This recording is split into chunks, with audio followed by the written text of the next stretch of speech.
Tout se fait là maintenant. La macération, l'extraction pour les vins rouges, dans les premiers jours, c'est fondamental. Il y a une libération des pigments rouges, la libération des tanins, tout ça doit faire des polymérisations, une richesse, une stabilisation de cette couleur et de ces tanins. Pendant les premiers jours, pendant la fermentation alcoolique, il y a un travail phénoménal.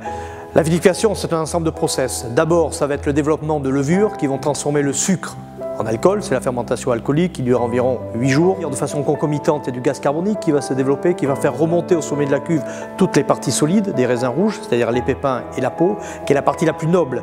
Et donc pendant tout le phénomène de la vinification, ça va être de prendre ce jus clair au départ, de le renvoyer au sommet de la cuve pour qu'il diffuse à travers le marc et que le vin s'enrichisse progressivement en tanins, en couleur et en arôme.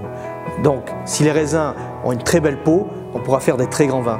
D'où l'intérêt d'avoir trié au préalable. Moi j'ai déjà mon schéma de vin dès le départ, dès la taille, dès la floraison, dès la véraison. Après, je vais goûter le jus de raisin, je vais goûter le mou de raisin et je vais adapter le travail. Et on adapte la vinification au ressenti que l'on a de notre mou de raisin et de notre jus de raisin. Après cette macération, on va commencer à goûter des lots pour élaborer le grand vin, faire ce qu'on appelle des assemblages. Et ça va être extrêmement personnel. Et donc là, il y a ce côté un peu plus alchimie de l'assemblage, parce que ça va rester quand même très humain dans le choix des lots qui vont servir au grand vin à l'excellence. Je suis très excité parce que faire un nouveau bébé, en plus il est de qualité, c'est souvent passionnant.